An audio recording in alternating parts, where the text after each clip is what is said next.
नमस्कार। जनादेश 2024 में आप सभी का बहुत बहुत स्वागत, अभिनंदन। मैं हूं आपके साथ निधीश गोयल।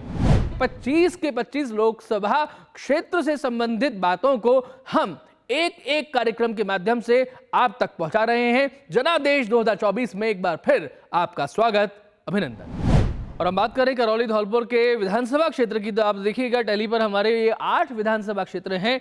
बसेड़ी, बाड़ी, धौलपुर, राजाखेड़ा, टोडा भीम, हिंडौन सिटी, करौली और सपोट्रा। इन 8 में से अगर हम बात करें कांग्रेस और भारतीय जनता पार्टी की, तो 8 में से 5 विधानसभा क्षेत्र ऐसे हैं जहां पर कांग्रेस के उम्मीदवार इस समय जीते हुए हैं। 2 क्षेत्र ऐसे हैं जहां पर भारतीय जनता पार्टी विजित हुई है और एक क्षेत्र है जहां पर बसपा का उम्मीदवार जो है वो जीता हुआ है। लेकिन अगर हम इससे पहले की बात करते हैं तो इससे पहले के चुनावों में 7 ऐसी विधानसभा क्षेत्र थी जहां पर कांग्रेस जो है वो जीती थी। तो पिछले लंबे समय से कांग्रेस जो है इसके विधानसभा क्षेत्र में अपना परचम जरूर लहराती रही है, लेकिन आगे क्या होने वाला है ये लोकसभा क्षेत्र की बात है, क्योंकि ये चुनाव देश का है। तो ये बात थी शुरुआत में जो इंट्रोडक्शन आपको दिया गया करौली धौलपुर के बारे में। लेकिन अगर हम बात करें एक स्पेशल रिपोर्ट की, जहां पर हमारे ग्राउंड रिपोर्टर्स जाकर के और वहां बात करते हैं वहां के मुद्दों की, वहां के निवासियों के साथ में, वो देखना बड़ा दिलचस्प होगा। आइए देखें एक विशेष रिपोर्ट।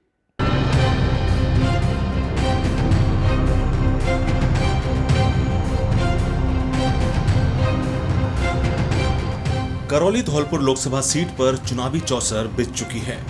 यहां पहले चरण में 19 अप्रैल को मतदान होगा। 2008 में परिसीमन के बाद अस्तित्व में आई लोकसभा क्षेत्र में करौली और धौलपुर जिलों की 8 विधानसभाओं को मिलाकर बना है। करौली और धौलपुर जिले डांग क्षेत्र से जुड़े हुए हैं। अगर इस लोकसभा में शामिल धौलपुर की भौगोलिक स्थिति और ऐतिहासिकता पर नजर डालें तो चंबल नदी के किनारे पर बसा यह शहर सिटी ऑफ सनराइज और रेड डायमंड सिटी के नाम से जाना जाता है। यहाँ का बलुआ पत्थर दुनिया भर में मशहूर है। धौलपुर में कई मंदिर, किले और महल पर्यटकों के लिए आकर्षण का केंद्र है। वहीं करौली राजस्थान का एक ऐतिहासिक नगर है। यहाँ का कैला देवी अभ्यारण्य, तिमनगढ़ का किला, कैला देवी मंदिर, मदन मोहन जी का मंदिर और सिटी पैलेस प्रमुख पर्यटन स्थल हैं। अब करौली धौलपुर सीट पर होने वाले चुनावी रण पर नजर डालें तो यहाँ भाजपा और कांग्रेस के बीच सीधा मुकाबला है। इस चुनाव में भाजपा ने लगातार 2 बार के सांसद डॉक्टर मनोज राजौरिया का टिकट काटकर इंदु देवी को मैदान में उतारा है। वहीं कांग्रेस ने भजन लाल जाटव को प्रत्याशी बनाया है। इसके अलावा बसपा ने भी विक्रम सिसोदिया को प्रत्याशी बनाया है। बात अगर भाजपा उम्मीदवार इंदु देवी की करें तो वह करौली पंचायत समिति की पूर्व प्रधान भी रह चुकी हैं। साथ ही उन्होंने प्रदेश कार्य समिति में भी काम किया है। उनका कहना है कि वह इस चुनाव में प्रधानमंत्री नरेंद्र मोदी की योजनाओं को लेकर जनता के बीच जा रही हैं। ARCP है, बिल्कुल जल्दी से लागू हो और बहुत सारे रोजगार का भी है, क्योंकि हमारे इधर पिछड़ा इलाका है तो रोजगार में बहुत जरूरी है। धौलपुर जिले के लिए, करौली जिले के लिए मैं बिल्कुल पूरा प्रयास करूंगी कि ज्यादा से ज्यादा विकास हो हमारे क्षेत्र का, और मैं यहाँ की आवाज बनकर वहाँ से ज्यादा विकास ला सकूं। वहीं कांग्रेस प्रत्याशी भजन लाल जाटव 2 बार विधायक रह चुके हैं। साथ ही राज्य की अशोक गहलोत सरकार में PWD मंत्री भी रहे हैं। वह जनता से करौली धौलपुर लोकसभा क्षेत्र के विकास और राजमार्गों के विस्तार के साथ ही जंगल और पानी की समस्या के समाधान की बात कर वोट मांग रहे हैं। हम चाहते हैं कि जनता के बीच में हम काम करें, सुख में, दुख में, हारी में, बीमारी में, जनता में जो मूलभूत सुविधाएं उनका हम लोग काम करने का प्रयास करें। ना हमने सरकार में रहे तो ये काम किया है, उस चीज को हम आगे बढ़ाना चाहता हूँ। 2008 में परिसीमन के बाद अस्तित्व में आई इस सीट पर अब तक भाजपा का दबदबा रहा है। इस दौरान हुए 3 चुनावों में 2 बार भाजपा और 1 बार कांग्रेस ने जीत हासिल की है। अगर इस सीट पर 2019 में हुए चुनाव के परिणामों को देखें तो भाजपा के मनोज राजौरिया ने कांग्रेस के संजय जाटव को हराया था। इससे पहले 2014 में भी भाजपा के मनोज राजौरिया ने कांग्रेस के लखीराम बैरवा को शिकस्त दी थी। हालांकि 2009 के चुनाव में भाजपा को हार का मुंह देखना पड़ा था। इस दौरान कांग्रेस के खिलाड़ी लाल बैरवा ने भाजपा के मनोज राजौरिया को हराया था। करौली धौलपुर लोकसभा क्षेत्र में मतदाताओं पर नजर डालें तो यहाँ कुल 19,72,692 मतदाता हैं। इनमें 10,62,567 पुरुष, 9,10,109 महिला और 16 थर्ड जेंडर मतदाता हैं। करौली धौलपुर लोकसभा क्षेत्र में पिछले चुनाव में 55.02% मतदान हुआ था। इस बार और मतदान प्रतिशत बढ़ाने के लिए निर्वाचन विभाग स्वीप कार्यक्रम के तहत कई गतिविधियां संचालित कर मतदाताओं को जागरूक कर रहा है। सबसे बुजुर्ग मतदाता हैं उनको उनके हस्ताक्षर से अपील भी प्रेषित की गई है। गण्यमान्य व्यक्ति जो एक सर्विसमैन हैं उनको भी मतदान करने की अपील की गई है और सभी से ये है कि बढ़ चढ़ कर इस मतदान में हिस्से लें ताकि एक स्वस्थ लोकतंत्र की स्थापना में मदद मिल सके और सही कैंडिडेट है उसको चुना जा सके। इस चुनाव में जनता के मुद्दों की बात की जाए तो करौली धौलपुर लोकसभा डांग क्षेत्र में होने के कारण पिछड़ा हुआ है। यहाँ के दूर दराज के गांवों में सड़क, बिजली, पानी और सिंचाई की गंभीर समस्या है। इसके अलावा करौली जिला मुख्यालय को रेल से जोड़ने, चंबल पांचना लिफ्ट परियोजना को मंजूरी, रोजगार, वन और खनिज भूमि का सर्वे और जिले में पर्यटन विकास प्रमुख मुद्दे हैं। डांगग्रस्त क्षेत्र होने के कारण आज भी सैकड़ों गांव ऐसे हैं जहां बिजली, पानी और सड़क से लोग बाग अछूते हैं। विकास की आवश्यकता है, आवागमन की थोड़ी दिक्कत रहती है लोगों को, यदि रेलवे आ जाए तो थोड़ी सुविधा होगी। रोजगार एक बड़ी समस्या है। रोजगार के लिए नए साधन उपलब्ध यहाँ पर होने चाहिए। खनन विभाग से लोगों को यहाँ पर काफ़ी रोजगार प्राप्त होता था, लेकिन अब वो प्राय हो गया है। जैसे यहाँ हेड पोस्ट ऑफिस करौली में नहीं है, सभी जिला मुख्यालयों पर हेड पोस्ट ऑफिस होती है। अब देखना ये है एक बार फिर भाजपा जीत की हैट्रिक लगाने में सफल होती है या कांग्रेस प्रत्याशी इस लगातार जीत के सिलसिले को तोड़ पाते हैं। धर्मेंद्र शर्मा, ड्यूटी राजस्थान, करौली। वहीं धौलपुर में खनन नीति में सुधार, रोजगार, पत्थर उद्योग को बढ़ावा देने सहित पत्थर और बजरी के अवैध खनन की रोकथाम बड़े चुनावी मुद्दे बने हुए हैं। निःशुल्क दवाओं की व्यवस्था या कोई लेंसों की व्यवस्था आँखों के लिए जो हर अस्पताल में उपलब्ध नहीं होता है, क्योंकि एक बुजुर्ग व्यक्ति यहाँ से जयपुर या दिल्ली नहीं जा सकता है। अगर उसके डिस्ट्रिक्ट में ये सुविधा होगी तो उसको लाभ मिलेगा। रोजगार मुहैया कराना चाहिए। अगर सरकार यहाँ पे रोजगार मुहैया कराती है, फैक्ट्री लगाती है, आदि व्यापार बिजनेस बढ़ाती है इस क्षेत्र में, तो निश्चित तौर पर ही रोजगार प्राप्त होगी। शिक्षा का मुद्दा है जिसके लिए हमें उच्चतम शिक्षा की आवश्यकता है, जिसके लिए जो भी गवर्नमेंट बने वो टेक्निकल कॉलेजों की स्थापना करे यहाँ पे, जिससे उनको कैंपस में ही रोजगार प्राप्त हो। जो हमारी महिलाओं को शिक्षा के प्रति जागरूक करना चाहिए, जिससे हर महिला शिक्षित होगी तो महिला शिक्षित करें, महिलाओं को शिक्षा के अधिक से अवसर दें। उनको बच्चियाँ हैं हमारी जो गांव में पढ़ती हैं उनके लिए शिक्षा की समुचित व्यवस्था की जाए, उनके आने जाने में स्कूल जाने के लिए जो है सुविधाएं दी जाए। को कम से कम फसल के लिए 8 घंटा बिजली चाहिए, ये हमारे मुद्दे हैं। आगामी 19 अप्रैल को होने वाले लोकसभा चुनावों में जनता अपना किस पर भरोसा जता पाती है, ये देखने वाली बात होगी। धौलपुर से डीडी न्यूज के लिए धर्मेंद्र बिदौलिया की रिपोर्ट। तो आइए इसकी शुरुआत करते हैं। हमारे साथी जुड़े हुए हैं श्रीमान समीर शर्मा जी, हमारे साथ में वरिष्ठ पत्रकार हैं। समीर जी, आपका बहुत स्वागत दूरदर्शन के स्टूडियो में। और हमारे साथ में है मृदुल शर्मा जी। मृदुल शर्मा जी भी बड़े वरिष्ठ पत्रकार हैं और बहुत पुराने समय से हमारे साथ में जुड़े हुए हैं। मृदुल जी, आपका भी दूरदर्शन के स्टूडियो में बहुत स्वागत। नमस्कार। समीर जी, अगर आपसे बात की शुरुआत करें, करौली, धौलपुर, ये एक ऐसी जगह है जहाँ हम बात करते हैं तो कैला मैया की जय बोलते हैं। यहाँ महावीर जी की बात आती है, मदन मोहन जी की बात आती है। उसके साथ साथ में जब करौली धौलपुर की बात आती है तो लोगों को एक थोड़ा सा एक रोमांच का अनुभव भी होता है, एक डर का अनुभव भी होता है। चंबल की बात भी आती है, डाकुओं की बात भी आती है, लेकिन मंदिरों की बात आती है तो लाल पत्थर की जब बात आती है तब भी धौलपुर की बात आती है।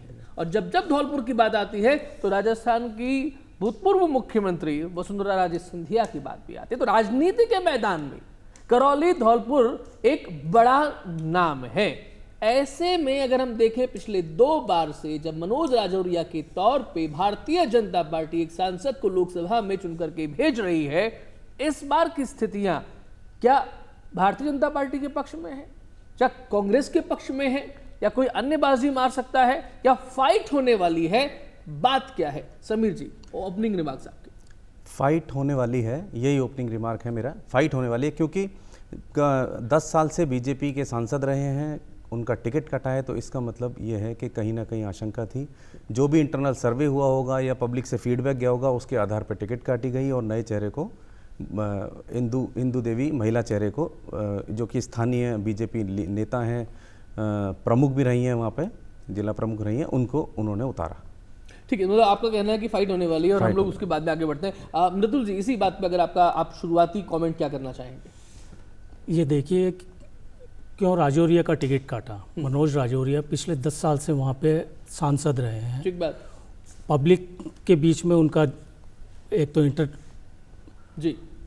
पब्लिक के बीच में उनका संपर्क नहीं था। इसके अलावा रेल का इशू था, रेल का इशू बहुत ही वो था, इसके कारण उनका सत्ता विरोधी लहर रही है।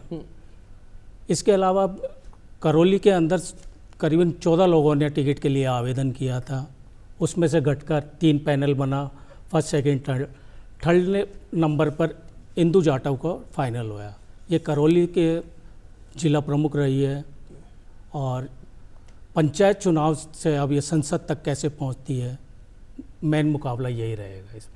चलिए मृदुल जी, आपने बात की और हम इस बात को आगे बढ़ाएंगे जब आपने इंदु देवी जाटव की बात की और साथ साथ में हम बात करें कि दूसरे जो कांग्रेस में इस सरकार में पीडब्ल्यूडी मिनिस्टर रहे, भारी मंत्रालय है, भजन लाल जाटव जी की अगर हम बात करें तो दोनों, अगर हम बात करें कि एक ही जाति को चुना गया है दोनों मुख्य पार्टियों के द्वारा।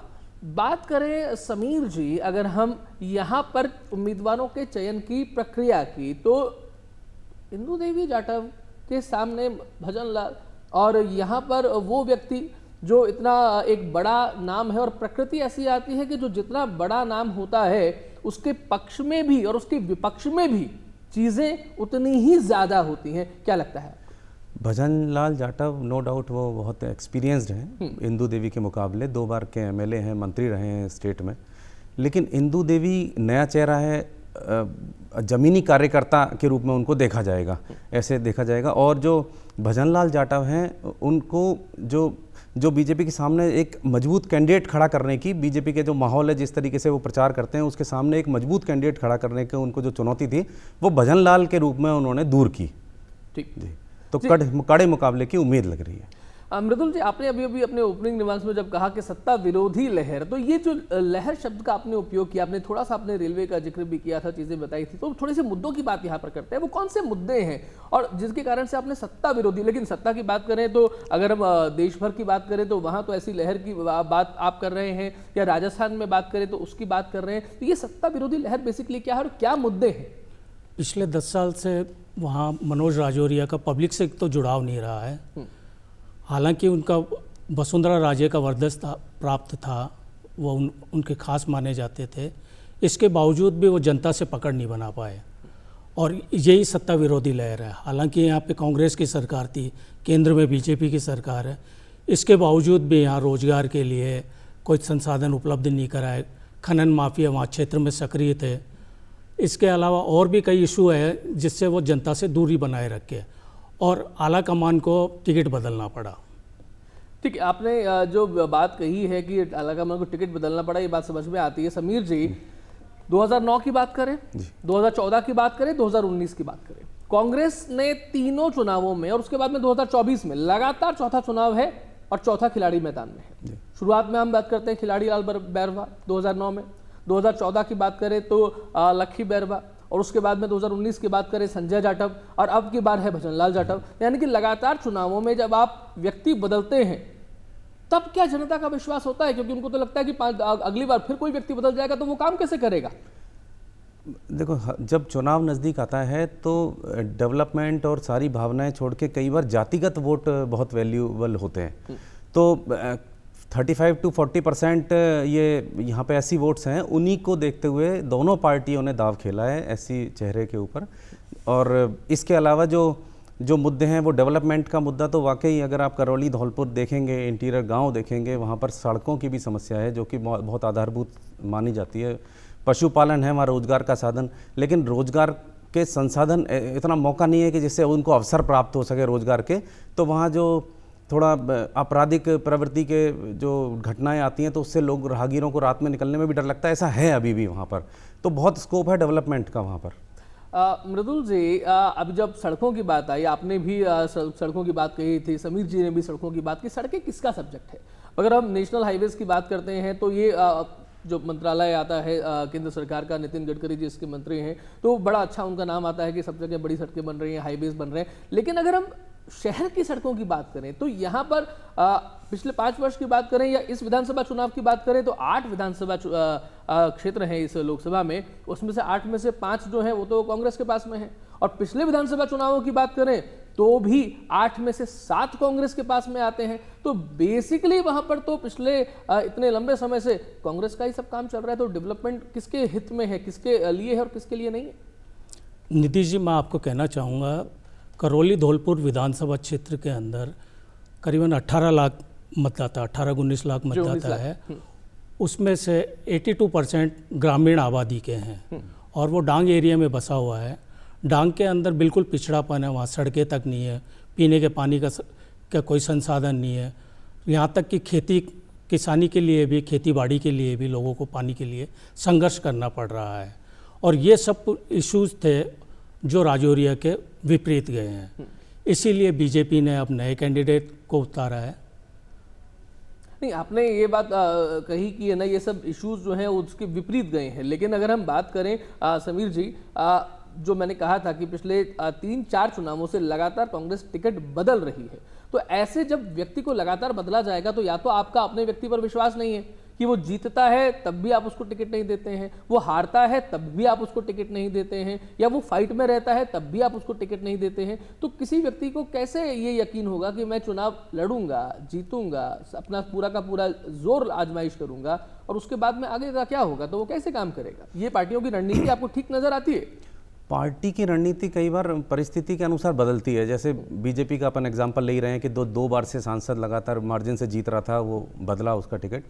ऐसे ही कांग्रेस में भी कई इंटरनल सर्वे और जो फीडबैक आता है वो कितना दावेदार है। मान लीजिए कोई अच्छा नेता है लेकिन वो एमएलए का चुनाव जीत चुका होता है, फिर सांसद के लिए नया चेहरा देखना पड़ता है। और कई बार एमएलए को सांसद के मैदान में उतारा जाता है, फिर वो चॉइस करता है जीतने के या हारने के बाद जो भी। तो ये जो चीज़ें हैं ये परिस्थिति पे डिपेंड करती है कि कौन कहाँ से ज़मीन से क्या आवाज़ आ रही है और राजनीतिक पार्टी उस ज़मीन की आवाज़ को सुनने में कितने श्रद्धा रखती हैं उस चीज़ को। मृदुल जी, दोनों उम्मीदवार, अब यहाँ पर एक और चीज़ बात आएगी कि नारी मंदन जो अधिनियम आया कि लोकसभा में, राज्यसभा की जब बात आएगी, ठीक है वो बाद में आएगा, उसको होने में कुछ समय लगेगा। लेकिन भारतीय जनता पार्टी इस समय जो एक संवाद कर रही है, जो एक संदेश देने का प्रयास कर रही है कि अधिनियम लागू बाद में होगा, लेकिन उससे पहले ही हमने उसकी प्रक्रिया कम से कम अपने अंदर शुरू कर दी है। और इसलिए हम एक ऐसी महिला को लेकर के आए हैं जो महिला ग्राउंड से जुड़ी रही है, प्रधान रही है, उसको लेकर के हम आपके बीच आ रहे हैं। और देखिए सामने वाले ने कितना बाहरी व्यक्ति जो है, उनको कोई कैडर में सामान्य व्यक्ति नहीं मिलता क्योंकि वो तो विशेष पार्टी है। तो क्या ये संदेश जनता के बीच में नहीं जाएगा? भारतीय जनता पार्टी ने इस बार प्रदेश की 25 सीटों में से 5 सीटों पर महिलाओं को उतारा है। उसमें से एक सीट करौली धौलपुर भी है, जहाँ इंदू देवी जाटव पर भरोसा जताया है जी। इसके पीछे कारण है, एक तो ये अच्छी छवि है इनकी, युवा हैं, पढ़ी लिखी है बनिस्बत दूसरे कैंडिडेट के मुकाबले। अब रही हार जीत की बात, वो अलग इशू है, लेकिन पार्टी के अंदर एक अच्छा मैसेज गया है। नहीं, पार्टी के अंदर मैसेज की बात समझ में आती है, लेकिन जनता जो है वो क्या मैसेज ले रही है इससे? क्या उसको नहीं लगेगा जिस तरीके से समीर जी, राजस्थान के मुख्यमंत्री भजनलाल जी, जब एक सामान्य व्यक्ति में एक संदेश जाता है ना कि अगर भजनलाल शर्मा जी को, जिनका बहुत पुराना कोई इतना बड़ा एक अगर करिज्मेटिक पर्सनैलिटी के तरह से देखें तो ऐसा तो नाम सामने नहीं आता था, लेकिन अगर ऐसे व्यक्ति को मुख्यमंत्री बनाया जा सकता है तो इसका मतलब किसी को भी अगर वो व्यक्ति काम करेगा तो उसका नंबर कभी भी किसी भी तरीके से आ सकता है। ये वो पार्टी है। तो क्या जनता भी संदेश नहीं देखती है कि हाँ, ये ग्राउंड से जुड़े हुए लोगों को आगे बढ़ाने का काम करती है? लोकसभा और विधानसभा में अलग अलग वोटिंग पैटर्न देखने को मिलता है। उसमें व्यक्तिगत जो पार्टी का विज़न है या मान लीजिए जो उसके बड़े नेताओं का विज़न है, लोग उससे भी प्रभावित होते हैं। लगभग 30-40% वोट गिरता है इस चीज़ पर। स्थानीय चेहरे के बजाय वो पार्टी के विज़न को देख के वोट डालने का काम भी करते हैं। कुछ नेता जैसे फॉलोअर भी होते हैं, जैसे भजनलाल जी के फॉलोअर भी होंगे, तो वो ठीक है, वो पार्टी के जो कांग्रेस के फॉलोअर है वो तो वोट है ही, लेकिन जो 30-40% का जो वोटर है जो कि स्विंग होता है, जो विज़न देख के जो पार्टी का वोट करता है, वो ही जीत का मार्जिन क्रिएट करता है। तो मुझे लगता है कि इंदू देवी की जो छवि है, क्योंकि नेगेटिव अभी कुछ जो जब सत्ता में होता है तो नेगेटिविटी आती मिलती है, लोगों को मुद्दे मिलते हैं, लेकिन उनके प्रति वैसा कोई मुद्दा तो है नहीं। भजनलाल जी के प्रति हो सकता है क्योंकि वो 2 बार के एमएलए रहे हैं, लेकिन इंदू देवी इस मामले में अभी उनके लिए आगे का संघर्ष है। अगर वो साफ सुथरी छवि लेके ही चलेंगी तो उनके उम्र को देखते हुए उनका बड़ा लंबा करियर अभी है। तो बीजेपी ऐसे में बीजेपी ने कुछ पॉजिटिव चीज़ें बीजेपी के कैंडिडेट के साथ हैं जुड़ी हुई।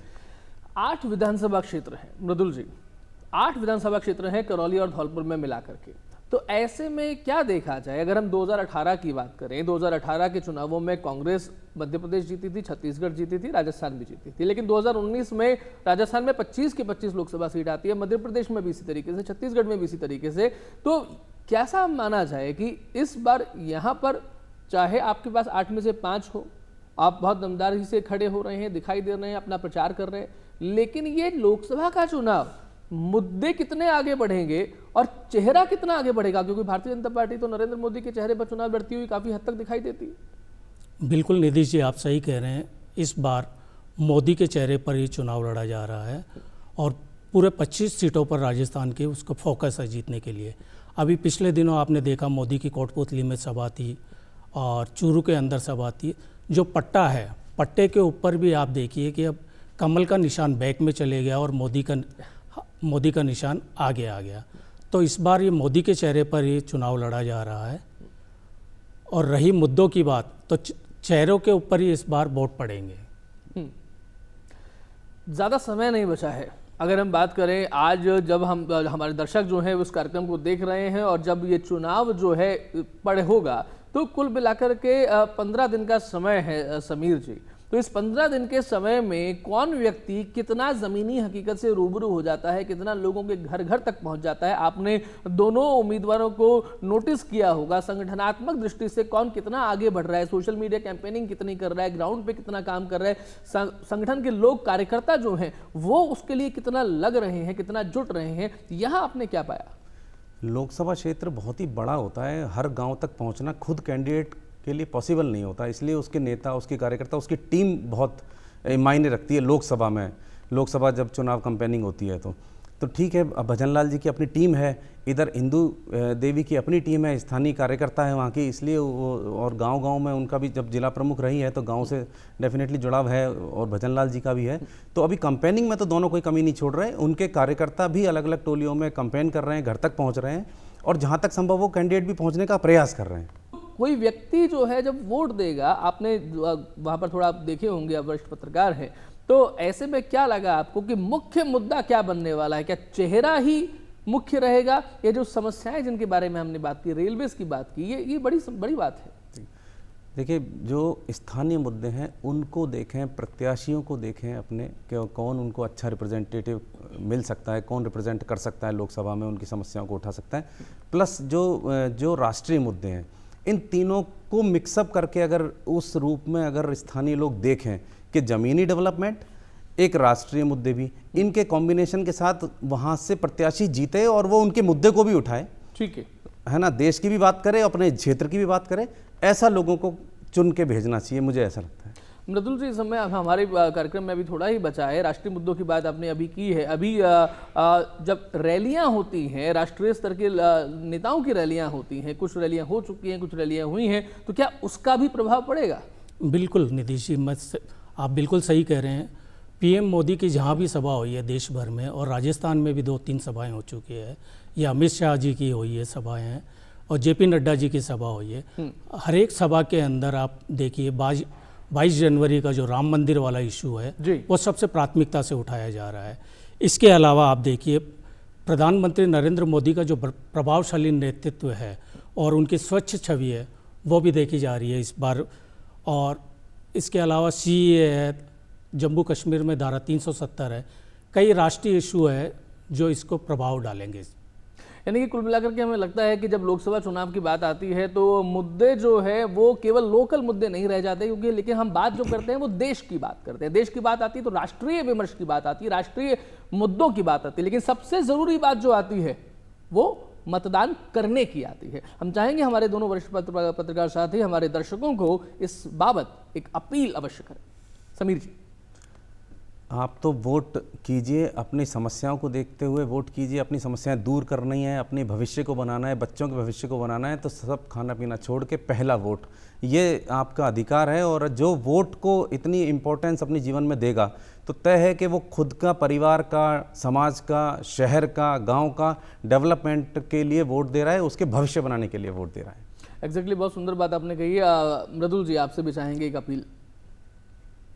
आप पिछले 4 लोकसभा चुनाव में उठा कर देख लीजिए साहब, 2009, 2014, 2019 के इनका जो वोटिंग परसेंटेज है वो लगातार बढ़ता जा रहा है। इसके पीछे एक तो जिला प्रशासन, निर्वाचन आयोग की महती भूमिका नज़र आ रही है। लोगों से घर घर जाकर अपील की जा रही है, जागरूकता रैलियाँ निकाली जा रही है। तो मेरा तो यही है, लोगों से एक अपील है कि आप सबसे पहले अपना वोट दीजिए, उसी से सरकार तय होगी और उसी से आपकी समस्याओं का समाधान होगा।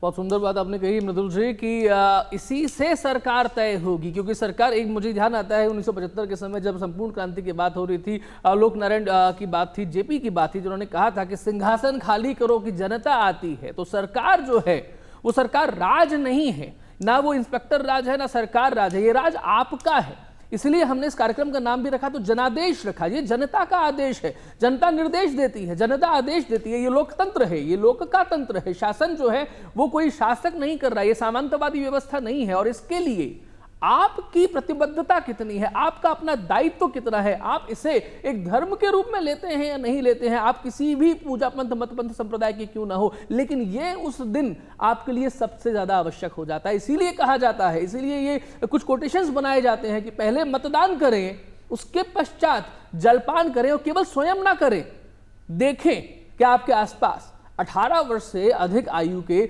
जितने भी नवयुवक हैं, नवयुवतियां हैं, क्या उनका रजिस्ट्रेशन हुआ या नहीं हुआ है। और अब तो ये भी सुविधा हो गई है कि आपको कहीं जाने की आवश्यकता नहीं है, आप इलेक्शन कमीशन की वेबसाइट पर जा सकते हैं, उनकी एप्लीकेशन पर जा सकते हैं और वहां जाकर के अपने आप को रजिस्टर कर सकते हैं। तो थोड़ा सा इसके बारे में भी जागरूक बनिए। ये डिजिटल क्रांति का दौर है, तो किस तरीके से हमें इस बात को अपने माध्यम से आगे बढ़ानी चाहिए। तो एक जागरूक व्यक्ति, एक जागरूक मतदाता, एक जागरूक नागरिक जब हम बनते हैं, तभी किसी तरीके से एक हम सच्चे देशभक्त की, राष्ट्रभक्त की भूमिका का भी निर्वहन करते हैं। कौन हारने वाला है, कौन जीतने वाला है, ये सब भविष्य के गर्भ में है, लेकिन जो जीतने वाला है, उसको जिताने वाला कौन है, ये आप हैं।